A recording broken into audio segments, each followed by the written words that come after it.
Look no further, this is the most comprehensive overview of every feature on all 3 of the Universal Audio amp sim pedals. That's the Woodrow 55, the Ruby, and the Dream 65. So jump around, use the chapter markers in the video to find the pedal you're most interested in, and stick around to the end where I explain how you can actually get 3 additional bonus speaker mic modeling options on the Dream 65, but it also applies to the other 2 pedals as well. So let's get to it. Here are the pedals.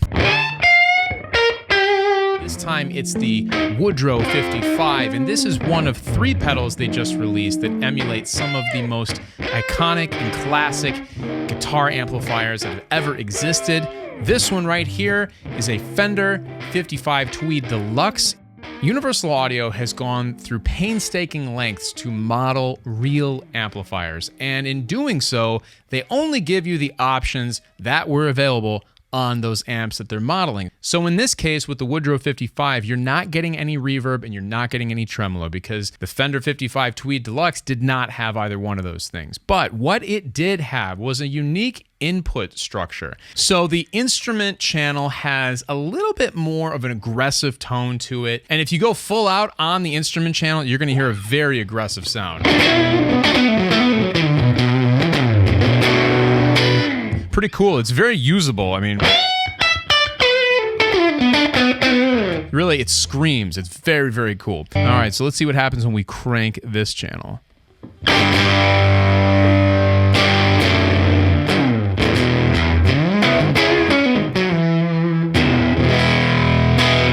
It's a totally different overdrive and saturation. Let's go back to the instrument channel. So there's that, and here's the mic channel full out.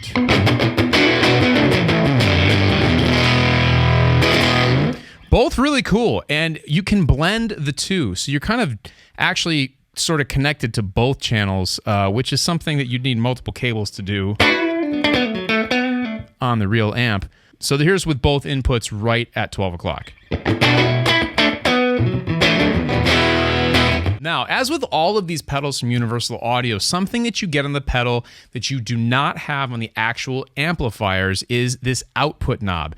This output knob is simply here because you need to really be able to control how hot that signal is going to your mixing console or your recording interface or whatever it is that you're running this pedal into in lieu of an amplifier. So in the real world, if you had a Tweed 55 Deluxe, to get these types of sounds, you're going to be up in the stratosphere as far as volume to get that breakup. And you don't really want that because you can end up clipping whatever it is you're plugging into. So this output allows you a lot of flexibility and control over what you're sending as far as a signal, but it's not necessarily authentic to the actual amplifier. So one thing to note, it's not the easiest thing in the world to get a sparkling Fender clean tone out of this. It's not really the amp for that. You can get it to clean up by bringing the instrument and mic volume down, but it's not that same Fender blackface, clean, sparkling tone that you would expect. It's a totally different type of Fender amp. Now, as I said, you don't get reverb on this, but if you're listening closely, you can definitely hear some reverb, and I don't actually have anything in post-processing on that. That's coming out of this pedal, and you'll notice there's a knob that says room. So if I kill that, that is very dead. That is the most direct, boring, dry kind of thing. Now, if that's what you want, great. But that's the equivalent of having your amplifier mic'd in a really tight isolation box. Most of us aren't doing that, and I can tell you, wearing in-ear monitors, it's a very jarring and unrealistic way to play. Normally, even when you mic a real amp in a room, you're going to get a little bit of that room sound. So if I bring the room knob to noon, you can hear it. It's a really, really live, tight room. It sounds very realistic.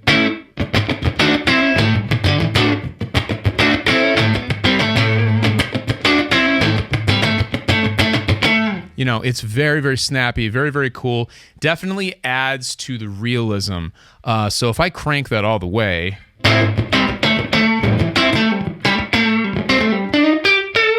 still very cool. This is more of a, room mic, distance mic kind of thing. definitely has that vibe to it. So it's not going to be a really long reverb. You know, if that's the kind of thing you're looking for, spacey, long reverbs, it's not going to do it. This is simply to bring realism to the amp simulation. Okay, so let's move over to the tone knob. Now we're staying true to what's available on the actual amplifier. You don't have a treble, a bass, or a mid EQ knob, you have a tone. And this is definitely just dealing with your upper treble frequencies. So here's the tone rolled all the way back.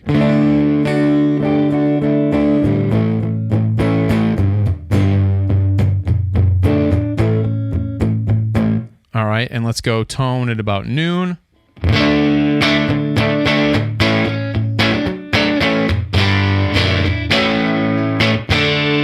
All right, and then we're going to go full out on the tone.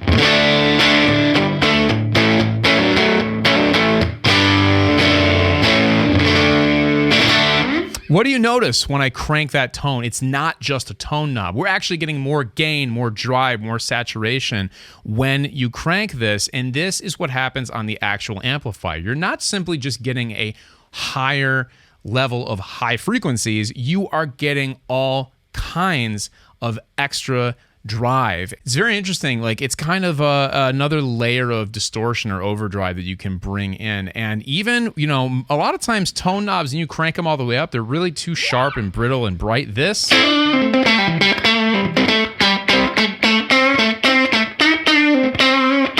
it's still very, very cool and usable.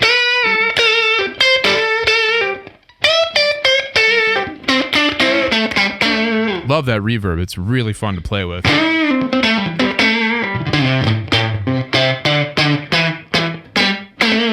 Very, very cool. As the instructions tell you, if you want a cleaner sound, noon is about where you want to leave the tone.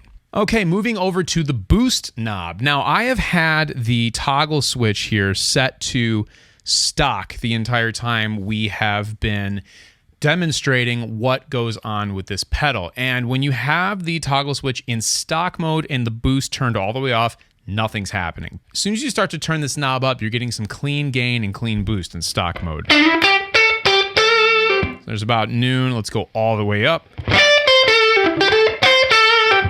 So you're not really adding any dirt, which is kind of cool.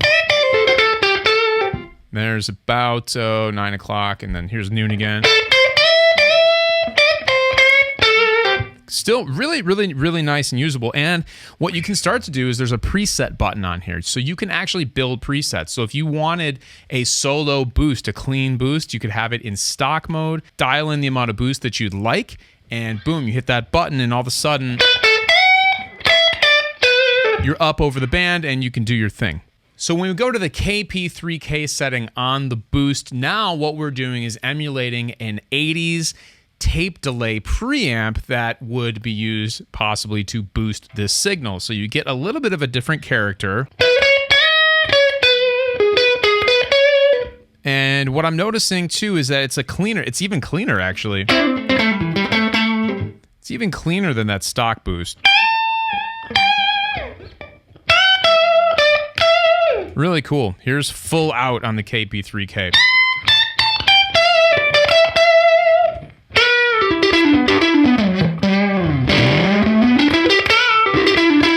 Really neat. Very cool. Okay, the last boost setting is the EP3. And this one is also using a preamp section from an outboard piece of gear to get you a different tonal characteristic. So here's nothing. Here's just no boost. And as soon as I bring this up, let's see.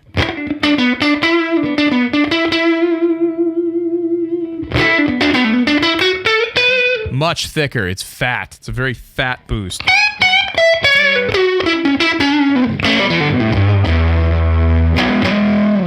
Really cool. That's awesome. Here's full out on this.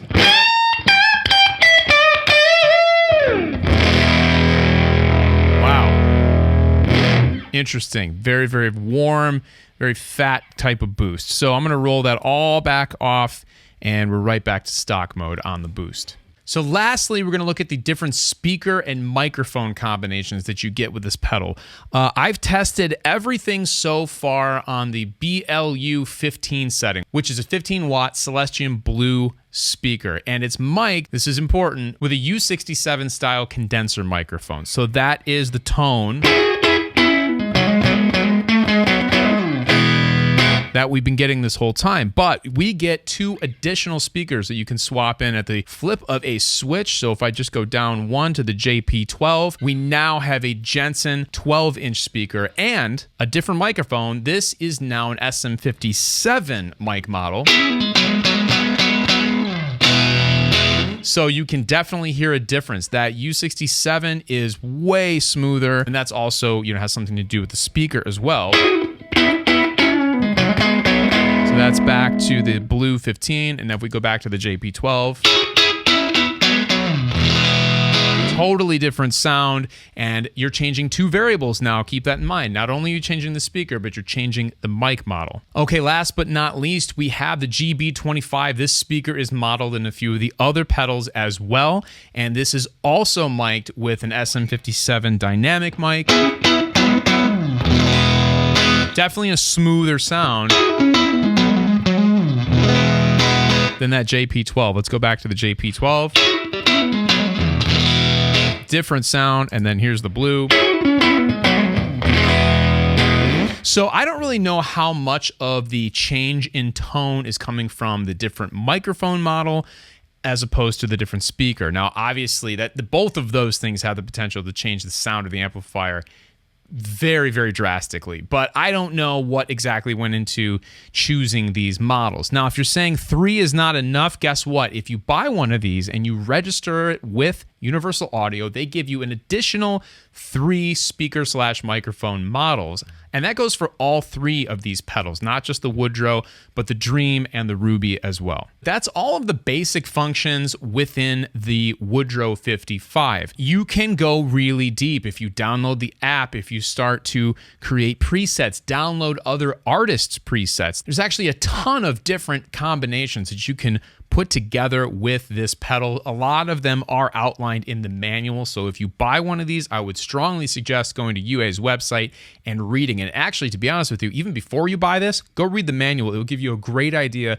of what these pedals do and how they work. For me, I think that this pedal is the most niche pedal. And what I mean by that is that it's not going to be the type of thing that I think the Dream 65 can be, which is a replacement for your amplifier. Now, the 65 Deluxe Reverb that the Dream 65 is based off of is a much more versatile amp, in my opinion. You can play a lot of different styles of music with that. You can also drive a lot of different pedals into it. This amplifier has a very distinct and unique tone in and of itself. And that is really cool if that's what you're going for. But like I said earlier in the video, if you're gonna use this as your amp emulator and run pedals into it and just rely on it solely as your amplifier, and you need clean tones, sparkling clean tones, you're not gonna get them with this. You're always gonna have that overdriven, saturated sound to some extent. Now, if that's what you want, by all means, go for it. But for me, my biggest interest in these pedals came from the idea that I could actually build a board around one of them, and I can have the best of both worlds. I have my real pedal board I can plug into my amp, and then when I don't want to use my amp, I kick this on and I have a direct line to go to a PA or a recording interface, whatever the case may be. Now, you might be saying, well, why not just buy all 3 of the UAFX amps and pedals and you can have all of those tones? And you would be right, but that is a lot of money, and I don't know if anybody's going to do that. Maybe you will if you really love these pedals, but me, I'm actually looking for just one that can kind of fill in for my amplifier, and I'm thinking that's probably the Dream 65 because I do own an actual 65 Deluxe Reverb. That being said, I am supremely impressed by this pedal. It is super cool. If you want this kind of guitar sound, this is it. I mean, honestly, even outside of the amp emulation, this is some of the best overdrive saturation that I've heard in a long time. It's really cool. It's very usable. And this room reverb, I mean, it's really to die for. It's so awesome. Very, very cool, very realistic.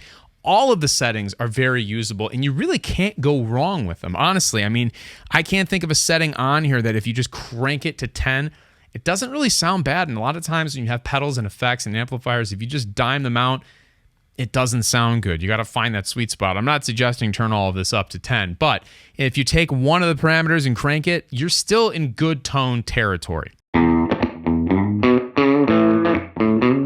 This one is your Vox AC30. So think Beatles, Queen. I mean, you name it, people have played through this amplifier. It has its place in rock and roll history for sure. So let's start to dig in. When you look across the UAFX line, there are some similarities. A lot of these pedals have boosts. A lot of them have the output control, which gives you control that normally you would not have on an amplifier. So for example, how hot you want that signal going to your mixing console or your interface. So other than that though, these pedals stay very true to form with what the amp they're trying to emulate came with. So if it didn't have a spring reverb and this one doesn't, you're not getting it on this pedal. If it didn't have vibrato at all, you might not get it, as in the case of the Woodrow. But in this, you do have vibrato, but it only works on certain channels, just like the real AC30. And that is where you get a million different combinations, but you also might run into some stuff where you're twisting knobs on this pedal and nothing's happening, or even in some cases, the opposite of what you think was going to happen starts to happen. So let's talk about where we're going to start. I'm going to start on the normal channel. I've got it on the silver speaker option, and we are going to go from there. So one thing, if you can see it on the camera here, when I spin this knob, this LED is going crazy and just blinking. And that's something you should note. When that happens, it means what you're doing is having no effect on the sound whatsoever. So this is one of those situations where, oddly enough, on the normal channel, on this AC30, when you start twisting the treble and bass knobs, nothing happens. They have no effect on the sound. Totally disabled, because on that channel, it didn't work that way on the real amplifier. So that's where we start. You just have your sound. Now, I'm getting a little bit of saturation and overdrive because I have the volume up. And as with all these pedals from Universal Audio, this is where you can drive the amplifier and go from a relatively clean sound to a much more saturated and overdriven sound. You're starting to actually push that amplifier into breakup. So now you might be saying, well, how am I supposed to control EQ on this normal channel if I don't have abilities to do that with the treble and bass knob? Well, on the AC30, you have something that is kind of unique and interesting, and that is this cut knob. So right now, it is totally off, and here's what it sounds like. It's actually a very balanced, usable sound. It's warm, it's nice. You almost don't even need to start EQing things. But if you say, you know what, I would love to roll off some of those higher frequencies. Now, if I set that cut at noon, you can hear we're starting to roll off some of the top end. Now, if I go full out on the cut, yeah, you can see, I mean, it is, I wouldn't even say it's muddy, it's just dark, it's muffled. If that's what you want, it's going to give you a really cool sound. If I get a little bit more gain by increasing that volume with the cut still all the way up, it's definitely a cool sound for sure. Okay, so if I switch over to the Brilliant channel, which is actually the top position of this toggle switch, we start to open up more options and more knobs that are actually doing something on the pedal. So we already talked about the cut. I'm going to leave that totally off for right now. And what I'm going to do is I'm going to go to the treble and bass knobs. Now, you are probably thinking, I know how a treble and bass knob works. Well, these knobs work totally different than that. In fact, they work kind of in complete reverse of what you would think. So here's the sound on the Brilliant channel, no cut, and treble and bass are turned all the way off to the left. It is a biting sound. I mean, I'm on the neck pickup on this Silver Sky, and it is cranking. I mean, it's ripping. Now, if I start to do what I would normally do in this situation is I want to roll off the treble. Well, the treble's rolled all the way off, right? Not so fast. Actually, what you have to do is you go to the opposite. So when I first sat down with this pedal, I said, oh, wow, that's way too much treble. What do I do? Well, the last thing I'm going to do is turn up the treble knob. But guess what? When you do that, now we're starting to warm up. We're going the opposite than what you would think. So we've got the treble all the way back off again. So we're back really, really bright. And if I crank the bass, it's actually doing the opposite. So you see, so when I roll the bass all the way off to the left, it's got a little bit more low end. But if I crank it all the way up, where you would normally think, hey, I'm going to get more of a low end, I have even less. So, you know, if you start somewhere around noon on both of them, and on the Brilliant channel, you say, well, that's too bright. Now, the cool thing is remember the cut knob. We have a lot of high end on this Brilliant channel. If I start to bring that cut in, though, suddenly it starts to tame that a little bit. And then maybe I want to bring it back in.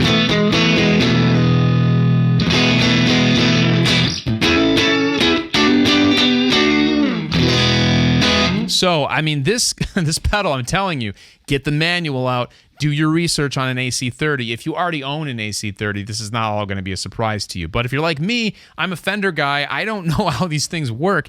This was all very foreign to me, so it took a little bit of reading through the manual to even make this video, and I'm not going to by any means claim that I am an expert on this. I'm definitely not. I'm sure I'll say something wrong, so please correct me in the comments. That is the Brilliant channel. Now, the other interesting thing is that you do have a boost, and that boost is functional in all three of the different positions. Now, if we stick with the Brilliant channel, there's that, and I start to bring that boost in. There's boost all the way up. And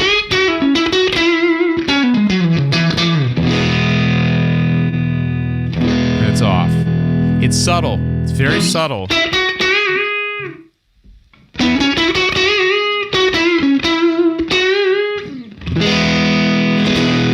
All right, so that's the Brilliant boost. But if we go back to the normal channel, it's a different kind of boost. Oh, we have to reset everything. Because remember, the normal channel, you don't have any functionality on the treble and bass knobs. So there's cut all the way off. And if I start to boost on the normal, that's cool. I like that.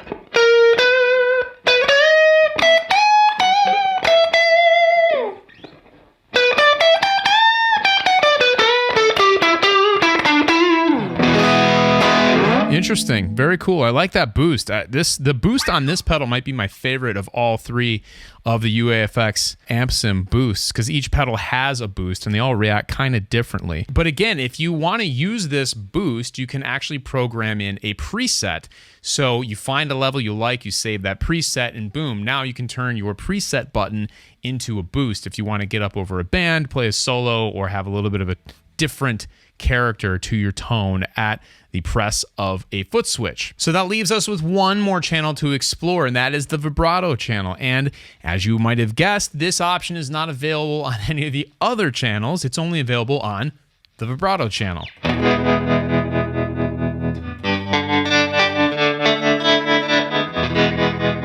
Very cool. There is a boost function on the vibrato channel as well.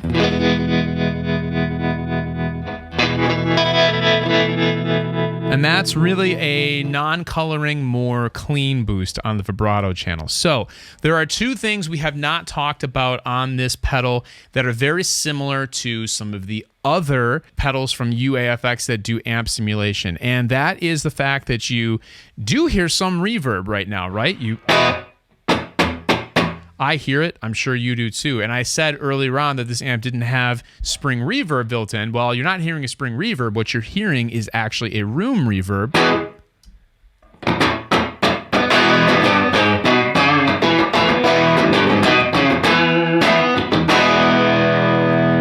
And same with the Woodrow 55. It's a really cool, very usable sound that actually makes it a much more realistic experience, but it's not really reverb as an effect. If you're looking for spring reverb or long trails of reverb, cathedral style reverb, hall reverbs, this is not your reverb. This is a mic in a room with an amplifier simulation. So it's, you know, they call it room, so it's not even really labeled as reverb, which is probably correct. You know, the room sound is what you're dialing in, because if you totally turn that off, now, I mean, it is dry as a bone, and you know, that's just unrealistic, because even the most acoustically treated room is going to have a little bit of reverberation, and you're going to hear it depending on how far away that mic is from the grill of the amplifier. The last thing I want to talk about with respect to options that you can change on this pedal are the different speakers you can drop in at the flip of a switch. I have been playing and demoing everything through the first option, which is called Silver. Now, this is actually a 15-watt Celestion Bulldog speaker, and as the instructions say, it is a rare speaker, and we have a 2x12 cabinet that is being emulated here. But important to note, each one of these different settings not only changes the speaker, but it also changes the microphone, and this is a 421 style mic, so that is going to give you a very specific sound, a very specific combination of that and the speaker. But if we go down one setting to the blue, now we have the original Celestion in there in the 2x12 configuration, and this is with a different microphone. This is with an SM57. So listen to the difference there.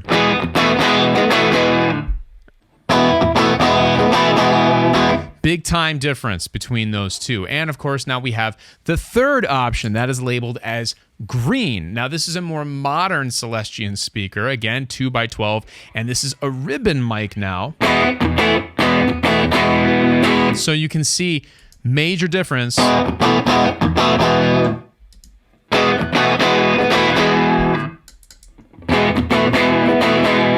Big difference between all the different speaker and microphone combinations. Now, if you're saying, hey, 3's not enough, as with all of these pedals, if you purchase it and register it with Universal Audio, they will give you 3 additional speaker and microphone emulations that will be then in your pedal if you download them through the USB port on the back. This is a complicated pedal, I'm not going to lie to you.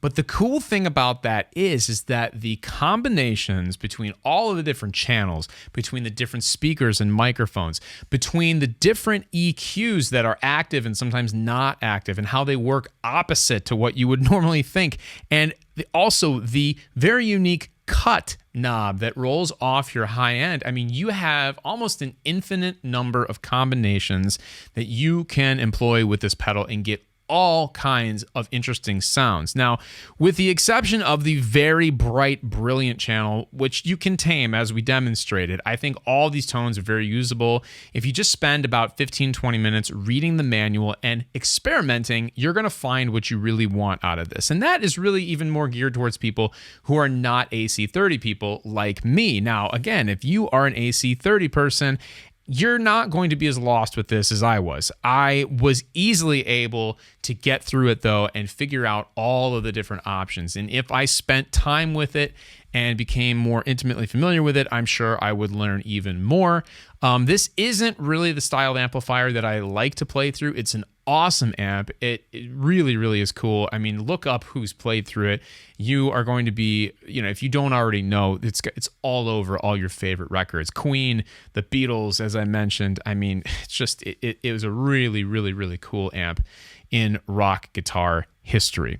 So I hope that's helpful. If you have any other questions about this pedal, please leave them in the comments. If I got something wrong, also leave it in the comments and let me know, because again, I am not an AC30 expert by any means. All I know is this pedal has a lot of options and a lot of different things you can do with it, and I've only scratched the surface here in this video.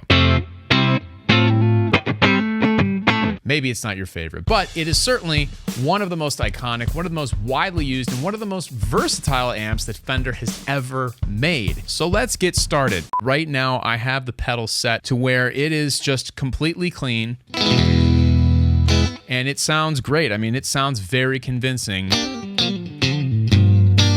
to what you would expect from one of these amps, right down to the spring reverb. And that is one of my favorite things about this pedal, the spring reverb. I'm just gonna crank it all the way. It's obnoxious, but it's awesome, and it's awesomely realistic. I think the only thing that Universal Audio didn't model on this spring reverb is that sound you get when you accidentally bump your amplifier and you hear all the springs inside of the reverb tank start crashing around. Total rookie mistake when you're moving your amplifier. But I think that's the only thing they didn't emulate in this pedal. Other than that, I mean, that spring reverb, it is very realistic. So that's the reverb. Let's talk about the volume knob and the output knob in a little bit more detail. The real amplifier just has a volume knob. And if you want to get those overdriven, saturated tones, you just have to take your real amp and just crank it. Which, if you've done it with one of these 65 Deluxe reverb amps, you know they are small, but they are mighty. They are super loud, super dangerous when it comes to volume level. But you can get there in a much more controllable fashion with a pedal like this. So right now I've got the volume at about noon, and I want to say the output's probably about 11 o'clock, 10 o'clock.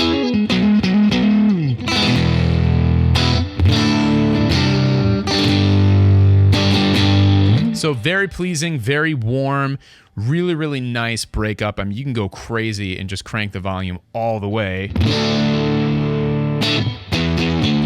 you know, and start to get stuff like that. I mean, I've never had my personal amplifier up to that level of breakup because I'm kind of afraid of it. But, you know, you can do it on this pedal to your heart's content. And then if you're operating this and you want just that completely clean sound, it's a little bit counterintuitive, but you bring the volume all the way down and then just operate the output, and you're right back to that super clean land that we all love with the Fender 65 Deluxe Reverb. I did talk a little bit about the EQ, and on these amplifiers, there's no mid-range control. It's just treble and bass. The pedal is no different. Of course, you can add that modification, and a lot of people do add a mid knob to their 65 Deluxe Reverbs. I haven't done that. I just work with where the natural mid-range of the amp sits, and I think it's fine. You have plenty of options with tones. Like I said, I did roll off the treble quite a bit on this. I think if I had to guess, I'm between like a 3 and a 4. And it's a very usable, pleasing sound. It's when you go above that, these amps are bright. They just are. It's a characteristic that they have. They take thicker, fatter sounding guitars like Les Pauls really, really well because of that bright characteristic. But when you have a Strat or a Silver Sky or a Tele or something like that, you know, if you're looking for more of a warm tone, you are going to have to roll off some of that treble. So that's the EQ section. You do notice that there is a boost knob on this pedal, and this does a few different things. When you're in stock mode, all it's doing is giving you clean boost. So that's usable if you set it up with your preset button, if you want to have a clean boost where you're not getting that overdrive, just a louder, clean signal. It can be really cool. You can do that. That is also something that the real amplifier does not have. It doesn't have a boost knob on it. Some of you might be like, wow, that'd be cool if it did, but it doesn't. The other thing that this boost knob does, and we'll talk about it a little bit later, is it will control different parameters of some of the modifications that you can employ on this pedal. So it's not just simply a boost. In stock mode, it is, but it does some other stuff we'll get to in just a second. I'd like to go to the speakers next. You do get 3 different speaker options on this pedal that you can select from the toggle switch. The first of which is, I think, probably my favorite.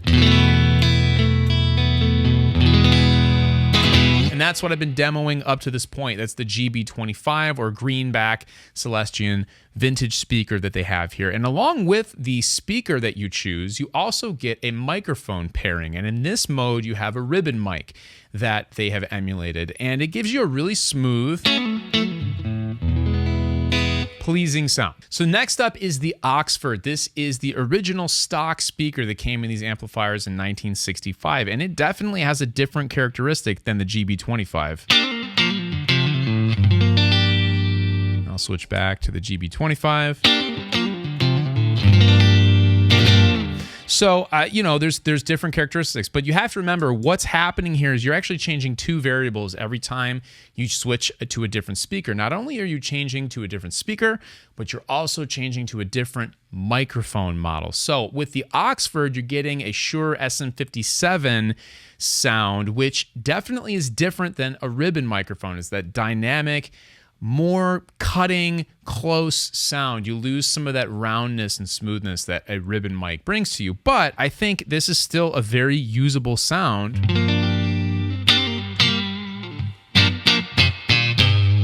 Really punchy, really cool, and I see why that was a stock speaker back in '65. It sounds great. So the third option that you get is the EV12. This is a huge speaker as far as magnets go, and you've got now a condenser microphone, the classic AKG 414. So you can hear there are different characteristics to each one of these speakers. There's subtle differences, but Universal Audio wanted to give you all of the common options that you have in these amplifiers. Now, of course, it's not every speaker you could possibly throw into a 65 Deluxe Reverb, but it's probably the three best options with three really great microphone emulations as well. Now, if you want to go further, and when you purchase one of these pedals, if you register it, you actually get 3 additional speaker/microphone models when you do that for free, and you have to hook this up to a computer through its USB-C cable, download those, and now you have 6 different choices. Now, I don't have those on here because this is on loan from Universal Audio, but I have to imagine based on the descriptions in the manual, they are just as cool. They're really, really cool. A couple of them are kind of out there actually in the bonus content.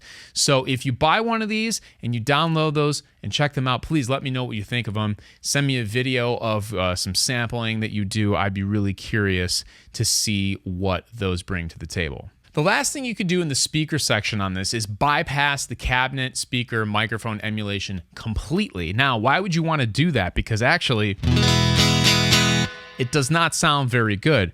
This has that sound of taking a line directly out of a guitar amplifier with no speaker or cabinet to speak of, and it's just too clear, it's too biting, and there's just all the characteristics and cool tonality that come from a speaker are gone. What you can do though is you can actually take this and plug it into a cabinet that you love or an amplifier that you love and use that speaker. There's many different routing options with this. I'm just going with the basic 1 in, 1 out, but you can get really crazy with the 4-cable method using different parts of your actual existing amplifier. It's amazing, and that's why you might want to turn off this speaker emulation. But for me, I probably would never use it that way because, I mean, it sounds so good the way they have it set up here. And, when I pull this out, I'm looking for something as far as a direct option. I'm not looking really to use this with a real amplifier. I'm going to probably use this in situations where I don't want to bring my real amp, and I'm going to rely pretty heavily on those speaker emulations. So one other really cool thing that you get with this pedal that you get with the actual amplifier is vibrato or tremolo, and it's super fun. You can get pretty crazy with it.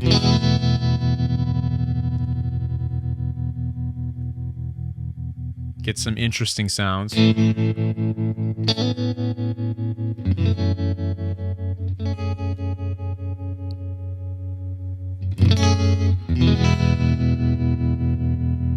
And again, you can set that up on the preset switch if you want to be able to turn that on and off easily. It's there. And it's there because the actual amplifier has that. Now, one thing to note here about the whole pedal is I think that what we are hearing is the vibrato channel of a 65 Deluxe Reverb. And that's because if you plug into the normal channel on those amplifiers, you have no reverb and you have no tremolo. Okay, but you do have a warmer sound on that channel. There is a difference in that characteristic. You get a much brighter sound in the vibrato channel. And I think that's what's being modeled here. I have to imagine that's the case because Universal Audio is very, very, very true to the actual setup of the amplifier, and I think it'd be incorrect to throw reverb and tremolo on the normal channel of the amplifier. That's just not how it's set up. And that's my guess as to why this pedal is as bright out of the box as the amplifier tends to be as well. So if you're keeping track, not only do you get an amp simulation on this, but you get kind of almost like a built-in overdrive pedal. You also get a reverb pedal and you get a tremolo. So I mean, you're kind of stacking up some effects almost in one pedal that also gives you speaker emulation. I mean, so far this thing actually does quite a bit for just being an amp simulation pedal that models one amplifier. So that brings us to the modification section. These amps in real life are modded quite a bit. I have the first mod we're going to talk about actually on my amplifier, and that helps with some of that overly bright characteristic that these amps have.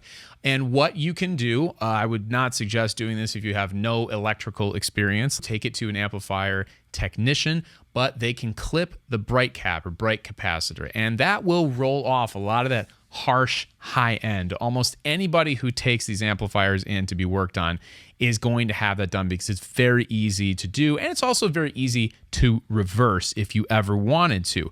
But this pedal gives you the opportunity to do that. So if you go into lead mode on the modifications, now this boost knob has turned into something a little bit different. When it's in the off position, like I have it right now, it's not doing anything. But as soon as I start to roll this up, it actually engages that bright cap removal. So imagine somebody taking some wire cutters. You can hear right there.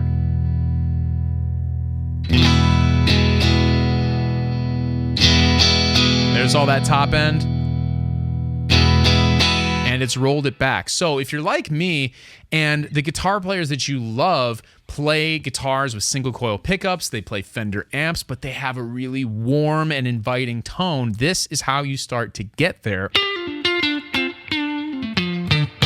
So you hear that versus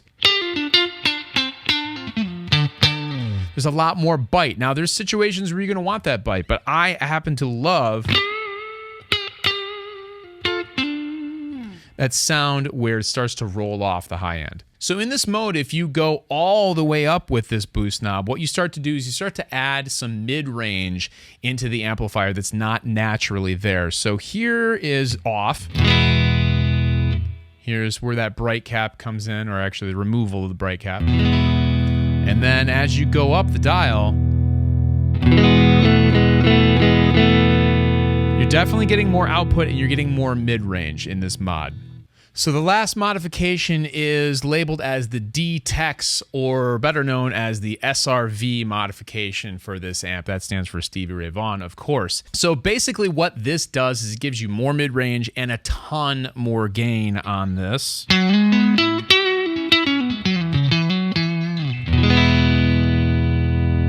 And as you turn up the boost with this modification, the EQ knobs are going to do things a little bit differently.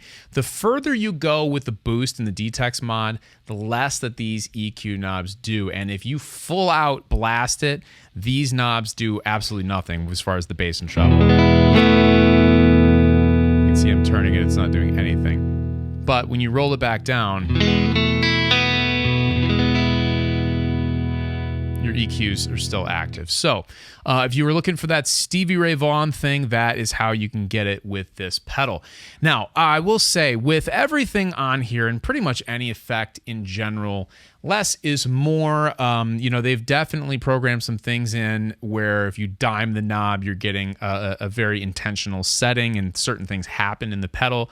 But I like to err on the side of just sort of, mixing in a little bit of everything. I think that's where it sounds great. You can experiment. It's very easy to experiment with. And that's the other thing. It's very intuitive. There's a lot going on here.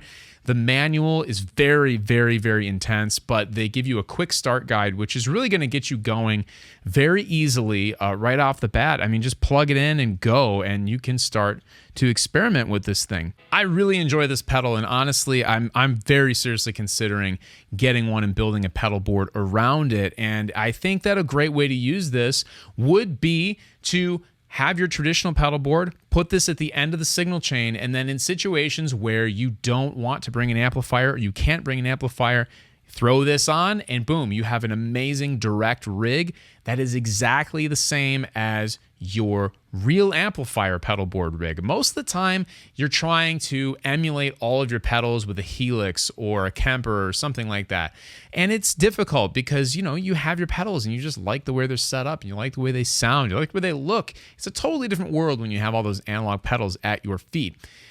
This allows you to keep them. And you get amp simulation, which is really, really cool. It's really, really great. If you're into the Fender thing, this is for you for sure. If it's not for you, they have two other pedals that do very different things when it comes to amp sims, and they're the same idea, same footprint, same general layout. But as I said before, as you change the amplifier, you get different controls, different modifications, different features with each one of those other UAFX amp sim pedals. Very cool concept. I think this picks up right where other companies kind of left off, and I think it might edge them out, at least for the Fender thing. This is tough to beat. It sounds really, really good. I'm really impressed by it. The build quality is amazing. The packaging is amazing. The whole thing is really cool. The whole aesthetic is really great. And it lines up with the aesthetic and feel of the actual amplifier, which is super cool. So the first step in unlocking these features is actually registering your pedal with Universal Audio. Once you've done that, you will notice that as you scroll through the speaker options, you no longer only have red LEDs, you will have green LEDs. And when you get into the green LEDs, that's how you know you've unlocked the bonus speaker microphone combinations. The very first bonus speaker microphone combination is called the Boutique D65. Now this one's really interesting. It's actually a 2-rock 2x12 extension cabinet with Celestion speakers, and it's mic'd with a Shure SM57 as well as a 121 style ribbon microphone.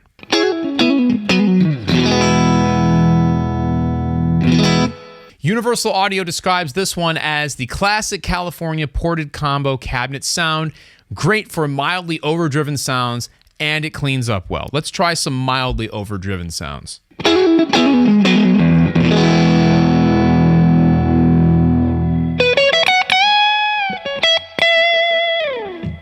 All right, the second bonus speaker model is called the S-Verb, and as you might have guessed, that stands for Fender Super Reverb. This is actually a 1966 4x10 Fender Super Reverb. That's huge.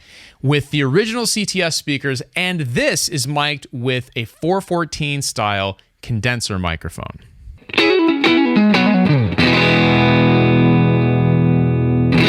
So Universal Audio describes this one as plenty of mid-range, great for surf sounds, almost lo-fi.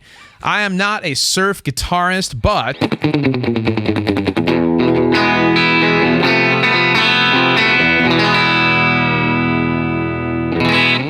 crank that spring reverb. This will definitely get you that sound. All right, the third and final bonus speaker is called the JBF 120. Now, this stands for a vintage 1968 2x12 Fender Twin Reverb Cab with the original JBL speakers, and this one is also mic'd with a 57 as well as a 121 ribbon-style microphone. So Universal Audio describes this as a very detailed speaker, great for clean and low gain, excellent for fingerstyle playing, very forward and sizzly when used with more gain. I definitely hear the sizzle on this, which I don't think I'd pick this for a high gain, high drive situation because of that, just my personal preference. But let's try some fingerstyle stuff and just see what it sounds like.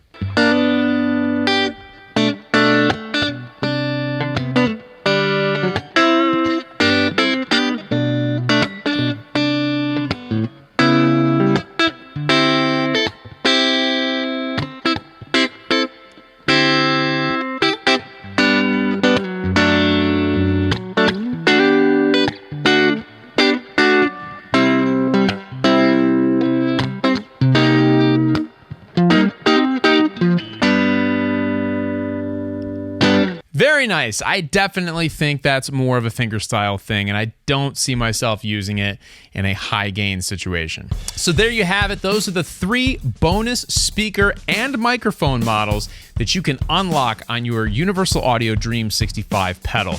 Again, all you have to do is register the pedal with Universal Audio after you purchase it, and boom, you get to unlock these incredible features. So please like and subscribe. If you have a question, feel free to leave a comment. I try to reply to every single one. And if you're not done scrolling through your phone on YouTube or hanging out on your smart TV or on your computer, I would strongly recommend that you continue on my channel and check out these videos right over here.